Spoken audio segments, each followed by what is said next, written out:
Hello and welcome. This is RueshTV, and I'm bringing you part number 3 to my healing guide.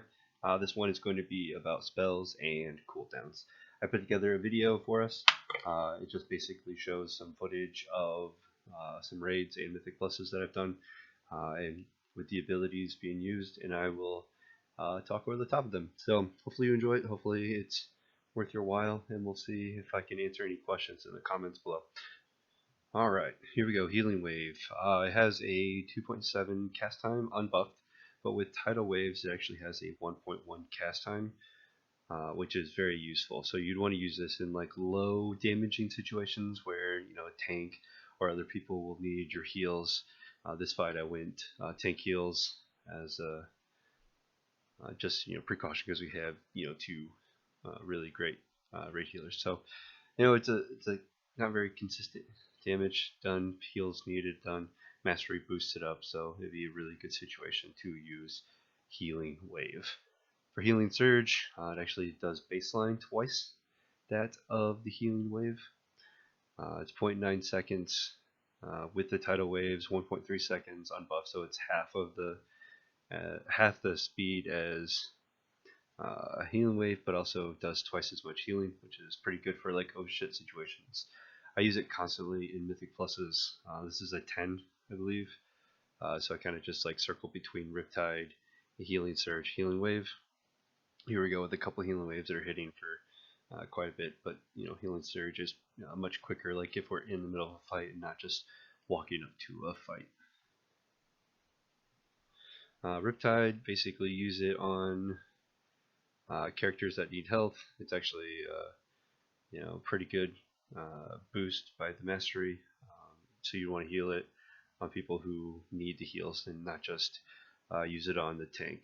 You can use it on tank, but you make sure that they need heals so you benefit from the heals per second. Chain heal, this is where just a group of heals going out, it bounces around, it's pretty nice. It's got a 1.1 or 2.17 cast time.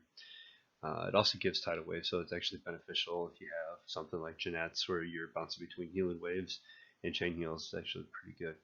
And if you get High Tide, then yeah, you're going to be doing crazy amount of heals with that as well. So Chain Heal is basically what you need to do in situations like raiding where you have a lot of healing that's going out, but you don't want to spam it or else you'll drain away your mana like I am. I'm down to 60% already, and Scorpion's only at 58%. So basically bounce between healing what you need and healing what you can. Chain Heal is going to be the most beneficial, especially on fights like Scorpion. Healing Stream Totem, basically use it on cooldown. Here I use it, it's a 30-second cooldown. Just heal over time. If you get Tidal Waves with your 4-piece, it actually cools. The cooldown is reduced, and you can pretty much keep it 100% uptime. I don't do that right now. I'm still working on doing that, but pretty close to it. I'm still used to not having a 4-piece, so like right here, I'm just letting it waste. Healing Rain, you want to use it on a big group, just like Scorpion right here. Place it down on everybody. Again, here we are. And everyone sits in there, soaks. It's up to 6 allies, I believe. It's like a 10-second cooldown. Fights like this, when I know that there's going to be damage coming out consistently, I like to keep it down. Sometimes in like Mythic Pluses, I don't even use it. Some boss fights in here, I don't even use it. But fights like Scorpion, where I know heavy AoE's going out, I do like to use the Healing Rain so people can stack in it. And I usually always put it on the melee. Ranged probably for Croesus, but melee for other fights. Cloudburst Totem. This one's very interesting. It collects all the targeted healing that you do, and then it bursts at the end of the cooldown. You see right here is like 16 seconds, 17 seconds as it goes. As you could just do straight healing to a target. Totems aren't affected by it, but anything that you single target heal or chain heal will go into that burst, and when it explodes, then everyone in the area gets to heal. I like it a lot. I usually pair it up with Ascendance, and not Ascendance, Ancestral Guidance, and I'll show you that coming up. Healing Tide Totem, it's basically when you're low, everybody's low, and you need quick heals like this. Everyone's basically dead, so I pop it.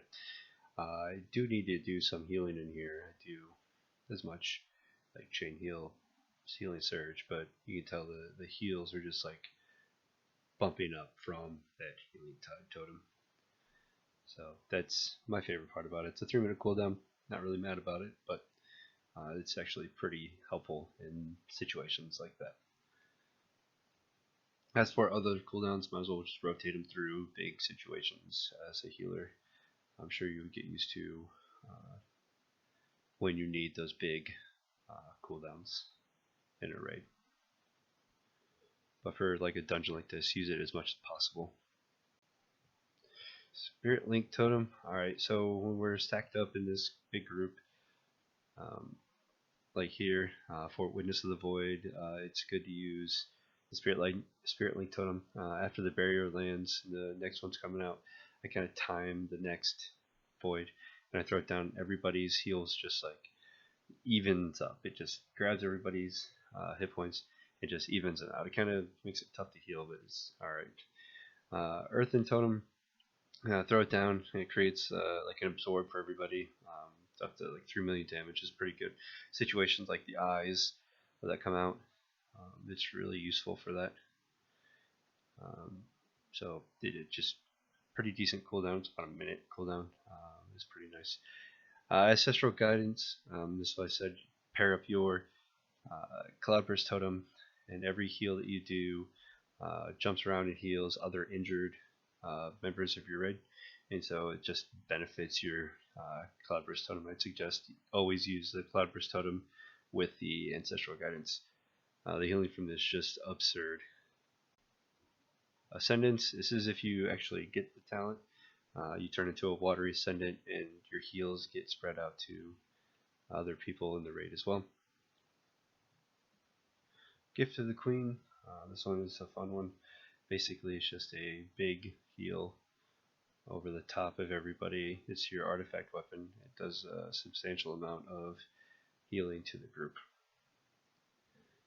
As you can see, I'm just bursting crazy amount of heal per second, especially on Scorpion.